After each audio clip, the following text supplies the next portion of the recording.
Now, these are all the Galaxy A series phones released by Samsung, and they include the Galaxy A16, the A26, the A36, and of course, the biggest of them all, the Galaxy A56. Now, I've had the opportunity to actually use and review each of these phones on the channel, but in this video, I will be answering a very simple question, and that is, which of these phones is best for you?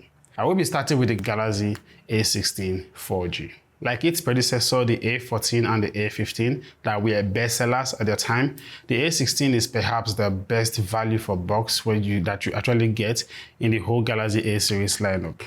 Let me explain. Now, for about $140 for the 4 gigs of RAM or $170 for the version that comes with 6 gigs of RAM, you get slightly better build quality. You also get an IP54 rated device when it comes to water and dust protection, and of course a much better 1080p Super AMOLED display with a 90Hz refresh rate. Also, the 6nm Helio G99 processor that it comes with, coupled with 8 gigs of RAM, makes it way much more efficient when it comes to handling basic tasks and even a bit of light gaming. And statistically, I think that is where bulk of the spectrum of phone users actually belong to or falls into. People who just want phones that can handle the basic stuffs like social media, making and receiving calls, and of course a bit of light gaming when they say want to relax. And also add to the fact that for the first time you actually get 6 generations of software updates with the Galaxy A16, which is unprecedented in the budget smartphone market. Now, as for camera, apart from the 50-megapixel main camera that you get, you also get a 5-megapixel ultra-wide sensor and a 13-megapixel selfie camera. Now, here are some recent pictures I took with the camera of the Galaxy A16. What do you think about it? Personally, I think they are decent for the price. And again, whether you are taking pictures in portrait mode or in normal mode, you get some really nice picture quality. So, who is the Galaxy A16 made for? Well, I would say practically everyone. You can use it as your main phone. In that case, you still get really decent performance display and of course cameras. It can also be your second phone because it also has a very nice battery life. Honestly, I would not be surprised if, just like the A14 and the A15, the Galaxy A16 turns out to be another bestseller in the entry-level smartphone market once again. But why should you consider the Galaxy A26 instead of the A16? Well, for one thing, you get a 5G device. In fact, from the A26 and above, every other device in the Galaxy A series are actually 5G devices. So that means faster internet connectivity if you live in areas where there is 5G network. You also get better durability with a glass back, but you still get plastic frame.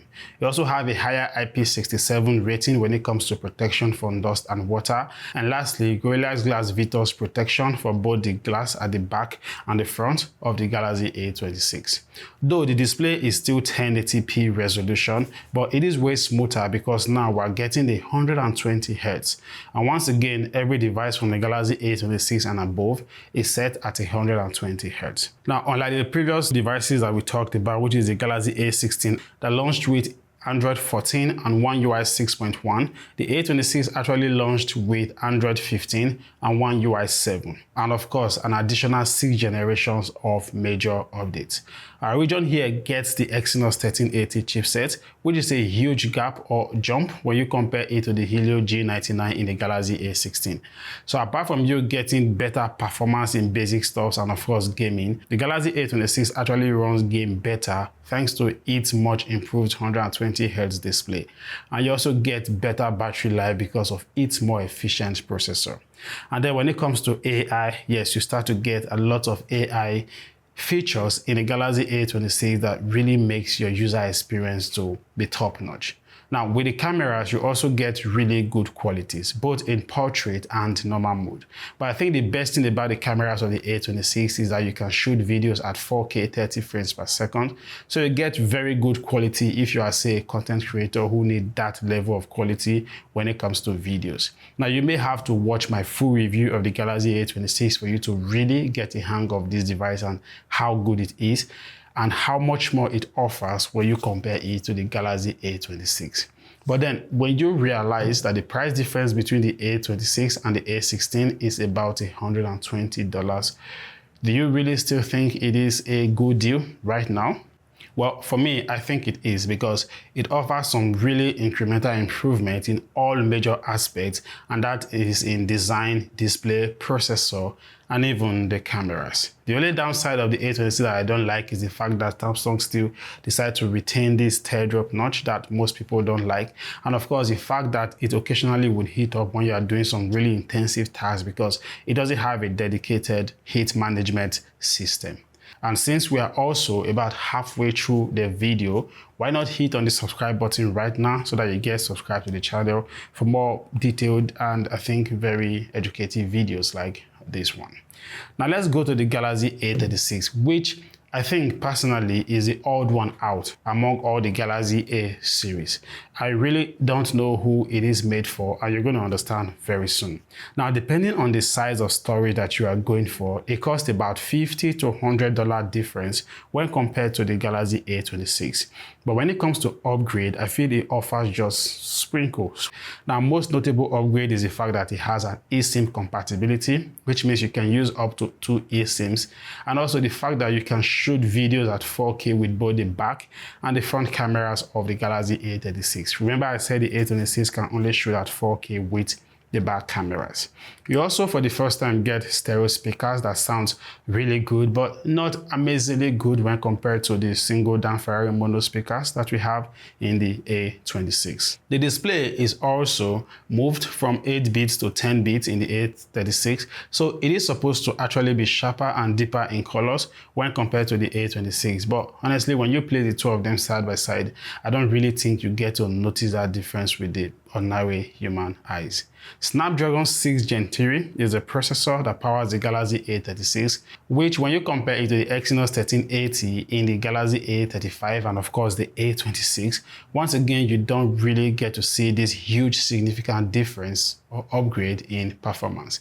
Except this time you're getting up to say 12 gigs of RAM, so overall apps will open faster with the A36 and of course stays open for longer. And even when you compare the CPU benchmark results for both single and multi-cores of these two SoCs, you really don't get to see any considerable difference. Another disadvantage with the Galaxy A36 is the no expandable internal storage. So whatever you get is what you're stuck with. But on the brighter side, you get a faster 45 watts charging for the regular 5000 mAh battery inside the Galaxy A36, and also some really nice AI features if you are into stuff like that. Now, granted, the AI features in the A36 is way more than what we have in the A26, but like I said, not everybody has really embraced it, and most people still see it as just gimmicks. When it comes to cameras, you practically will be getting the same camera configuration like what you have in the A26. And yeah, it takes some pretty decent pictures, but if you really put it side by side what we have with the Galaxy A26, once again, I really don't see it so much different. So really, for me, I think the Galaxy A36 shouldn't exist because when you compare to the A26, yeah, it offers a bit of upgrades, but most times these upgrades, they are not really what I think you really should be paying so much money for. Or maybe I'm just being biased. What do you think about those little improvements here and there? Do you think they really make for better overall quality? Or would you just advise anybody to go for the Galaxy A36 or sorry, the Galaxy A56 instead? Well, let me have your thoughts in the comment section below. And of course, that takes us to the Galaxy A56. Honestly, I think this is the most worthy upgrade to the Galaxy A26 and not the Galaxy A36. Firstly, you get better durability overall with the brushed aluminum frame that it comes with instead of plastic that we have in the A36 and the A56. And a much improved Super AMOLED display that this time around supports HDR10 plus content. And then of course, stereo speakers that sounds really, really good. Now, Exynos 1580 4nm chipset is what we get in the Galaxy A56. So in terms of performance, you get very decent performance. Apps open really fast and scrolling between it is pretty nice. You also have a 15% increase in the vapor cooling chamber in the A56. So when it comes to extensive usage and gaming, yeah, it doesn't lag or heat up like what we have with the A36 and of course the A26. Now, on Amazon, you can get the Galaxy A56 between $415 to $490, and for that price, you are getting really the best among all of the Galaxy A series. Performance on it is super fluid and smooth, and you also get the best of the new AI features available to the A series. The AI features in the Galaxy A56 is way more than what you get with the Galaxy A36, which is way more than what you get with the Galaxy A26. So yeah, if you're into that kind of thing, I mean AI, then yeah, this is still the best phone you want to go for. Now, switching to the cameras, you also get a 12 megapixel ultra wide camera along with a 50 megapixel main camera. Now, they deliver some really stunning photos in proper lighting and even in relatively low lighting condition. I've always complained about the fact that we don't get a dedicated telephoto lens, which means portrait pictures doesn't get to have so much depth and colors like we may really wish to. The 12 megapixel selfie camera not only takes some really decent selfies, but can shoot videos up to 4K 30 frames per second. So really, you also get very nice quality both at the back and the front, like what we have in the Galaxy A36. Now, apart from the lack of telephoto lens on the Galaxy A56, another thing I really don't like is we having the same 5000 mAh batteries like we have in other smartphones in the Galaxy A series. I mean, if we have just say a 5200 or thereabout, that would have really made this smartphone to stand out even more. So I think it is clear who the A56 is made for. It is a huge alternative to the S25 Ultra in that it gives you some really decent level of everything that you will need without all the whole razzmatazz and flashy stuff that comes with phones like the Galaxy S25 Ultra. So a quick summary of everything is this. The Galaxy A16 is a better choice if you want the basics and of course a little bit of extra gaming that is just light, maybe if you want to relax. Or you could go for the A26 because I feel it provides one of the very best when it comes to balancing price and everything that it has to offer. And of course, if you want a bit more when it comes to performance than what the Galaxy A16 will give you. Personally, I feel you should skip the Galaxy A36 because it really doesn't offer so much more when compared to the Galaxy A26, considering the fact that the price difference is about $120. Instead, I just feel, or I will always recommend you go for the A56 because it offers a whole lot more at that $400 or $415 price point. Now, if you are still in doubt as to which of these devices you want to go for, then of course you may have to watch the individual reviews I have on the channel. That would definitely help you to make the choice as to the one that you want to go for.